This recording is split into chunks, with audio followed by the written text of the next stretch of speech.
if that's making you feel uncomfortable, let me make the question even tougher. If Party A is in power, should they have the right to enforce the regulations of how Party B should protect its networks? Tough questions.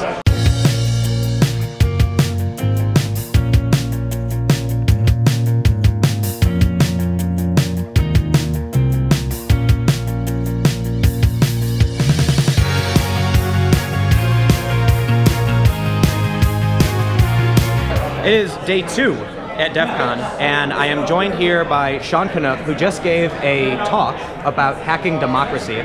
So we hear a lot about election hacking. The news won't stop talking about Russia and Trump. Do you want to give a brief introduction to who you are, what you do, and maybe a little bit about what you were speaking about? Absolutely. I'm Sean Kanuck. My current role, I'm Director of Future Conflict and Cybersecurity at the International Institute for Strategic Studies. That's a think tank based out of London, but I work in their DC office. And I previously spent 16 years in the US intelligence community at CIA and ODNI, with my last position having been our first national intelligence officer for cyber issues from 2011 to 2016. In that role, I led strategic cyber analysis for the US intelligence community, including attribution of the major international cyber events that would have happened during my tenure. So you sound like an expert, to say the least. I hate that word. I like to hope I can contribute to the conversation. But have you seen in your work election hacking or hacking of democracy? I think the answer is yes, but... Well, so I actually left office in May 2016.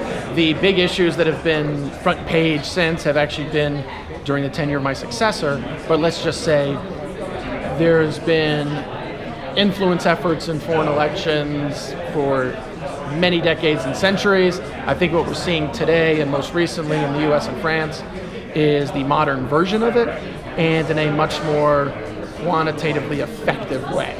So the specific case in the 2016 presidential election, I didn't lead the assessment on that, but I have full confidence and faith in the conclusion that was shared based on my prior experience. So if this isn't new, why do you think there's such a big focus on it today? Well, obviously we have news cycles, but I think it's a question of quantity and quality. Espionage is nothing new. Trying to influence foreign political spaces is nothing new. I mean, think of Radio Free Europe and Voice of America. Think of dropping leaflets out of helicopters in conflict zones. Think about what's happened in Europe and Eurasia and a lot of other political contexts for decades. The objectives aren't new. The means by which they're pursued is new. So what you have today is this individual or small group of individuals can be incredibly efficacious from almost anywhere in the world. That's very different than having a secret printing press while you work in the French Resistance and hand delivering paper copies within the danger zone.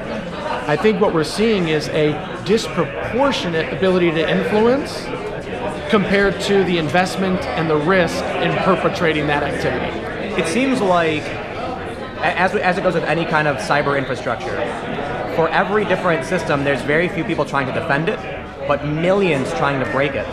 So when I look at election hacking or these kinds of things, there's a very small group of people who are trying to defend those systems, but you've got very powerful foreign governments trying very, very hard to break those systems. So of course the size of the team on each side is going to vary depending on the network in question. You obviously have some very robust networks with very skilled and well-resourced people on defense. I'm thinking of major computer companies. I'm thinking of financial institutions, right? They will have great defensive resources. I'm also thinking of, smaller outfits who may be very successful criminals, but who may not have a giant team. But I'll take your main position there and say that, yeah, that is a massive concern because offense technologically has the advantage over defense today. Just the way the technologies are currently, and it's been this way for several years, we're more in the concept of World War II, where action and maneuver have an advantage over defensive and stalemate the way you had in World War I. And I use that military example because it's very familiar to a lot of people. So what you have is an offensive technological advantage, and they only have to breach one part of the defense, where the defenders have to defend every inch of it. So there's an asymmetry there, and that compounded with what you suggested of very large, well-resourced government espionage efforts going against smaller entities, the mismatch just becomes even more extreme in those cases. But not just that. Everyone's talking about Russia trying to undermine the U.S. Elections, but I'm sure there were dozens of other countries that would love to do the same thing, or probably did, right? Yes. I mean, espionage is nothing new. There's a bunch of players in that game. When I was in public office in our intelligence community, I would have no doubt that there were much more than one handful of countries who would have loved to have been listening to all my phone conversations. And some of them I probably wouldn't even name as a primary adversary. So lots of countries want to be playing this. I think we just have to accept this as the way the world is going to be, and technology and the increasing threat surface area is making intelligence missions not only easier in some ways, but also more effective, especially when they're trying to do influence operations. I think it's fairly obvious to most people. The U.S. does similar things with espionage around the world. So, obviously, having had a government career, a lot of classified things, there's a limit to what I can say, but our senior government leaders have acknowledged that the U.S. does collect intelligence. We know we have a national security agency. We know we have a central intelligence agency. We know we have FBI doing domestic law enforcement activity. So taxpayers are paying for it. I hope they're getting good stuff for their money. One of the aspects of your talk was fake news. Yes. So how does that play into hacking democracies or altering elections? Well, it's this indirect influence, right? We can all think of stuffing ballot boxes or threatening voters to not come to the polls. Those are direct means. When you start talking about the indirect means and fake news, voters make decisions ranging as wide from who I should vote for to should I make the investment to go vote. Okay, we live in a country where we have the right to vote, but it's not an obligation. So if I'm receiving inaccurate information, that may affect either my investment to go spend the time voting, or it may affect who I vote for. The question then becomes, which actors are allowed to propagate news? We have a very open society, so that is a large number. In fact, it's even very easy for foreign entities to inject news into the American media space. And then, what is their proportional influence? This fascinates me, and we talk about grassroots movements in a political sense, but we also talk about astroturfing on social media. If a group, a public interest group, is arguing that they have so many 100,000 supporters, are those human beings? Are they robots who are simply retweeting and liking things online? Is it a bunch of foreign security service officers sitting in a basement somewhere overseas? It's getting increasingly difficult to parse out those different entities and to determine their intent in any real-time capacity. So that's what I'm concerned about a lot, is challenges to the integrity of the information space upon which others are reliant. Do you think there's a risk? We hear a lot of criticisms from, I guess I would say mostly the people who are Trump supporters on the right, that the mainstream media is fake news. Trump says, CNN is fake news. Well, I've made a career out of being very nonpartisan. When I was in office, it was because of a legal requirement. And I actually try to add value from an analytic perspective to hit true north on issues. So I don't want to take any sides. I'm concerned about things that happened in 2016 because they could be happening in 2020 as well, in 2024. I think we need to learn from these lessons, whether it's the Democratic or the Republican or a third party in the United States. I don't want anyone being illegally hacked and having their personal information doxxed, okay? The question then becomes, who's entitled to that protection? Is every small third party with 5 members entitled to federal government protection of their networks? And what will be the requirements for regulatory oversight? Primary elections in the parties are regulated by the states because it is such an important process. Are we going to have the state governments or the federal governments regulating what information security platforms political parties are allowed to use? If that's making you feel uncomfortable, let me make the question even tougher. If Party A is in power, should they have the right to enforce the regulations of how Party B should protect its networks? Tough questions, because you're putting in trade-offs of security and national interest with those other lovely values we hold just as dear, freedom and equality. Yet you may not be able to have your cake and entirely eat it every day. One of the most important things that you brought up, in my opinion, was the Syrian Electronic Army hacking the AP's Twitter account. You gave an example that I think shows how democracy isn't just elections. It's our ideas, it's our distribution of wealth, things like that. It's your political culture. I mean, there's a lot of aspects. That's a great example. I think it goes 2013, right? Can you give the gist of what happened and then explain? Yeah, sure. So, an organization, the Syrian Electronic Army, criminally, illegally hacked into the Associated Press's Twitter account, put out a false tweet that suggested, I believe, an explosion had gone off at the White House, possibly injuring President Obama. And what transpired, based on that political news, was fluctuation in the financial markets. If I remember correctly, it lasted about 5 minutes and something like a 140-point shift in the Dow Jones, something like that. But then the market regained the value as the information marketplace sussed out that that was false information.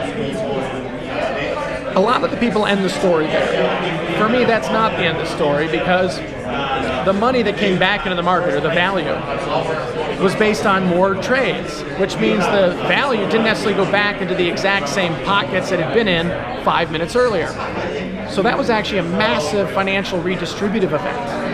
And what makes it tougher is, while the hacking of AP's Twitter account was an illegal act, worthy of criminal prosecution, the stock trades based on information from publicly available news weren't illegal and really can't be rolled back. It wasn't insider trading, because it wasn't the Syrian Electronic Army gaining personal advantage from it. Okay? They just caused a problem by committing an illegal act. So I'm concerned about these indirect and derivative actions that shareholders, investors, or as we're talking about today, voters will take based on information that they won't be able to determine the accuracy of. This is why we say that integrity of information is going to be the principal information security threat over confidentiality and availability. The real reason is, with availability, if you're getting denial of service, you know when you have a problem. If your integrity is being slowly corrupted, you may not even know when you have a problem. I think what's scary to me is, in my experience, hacking a Twitter account is remarkably easy.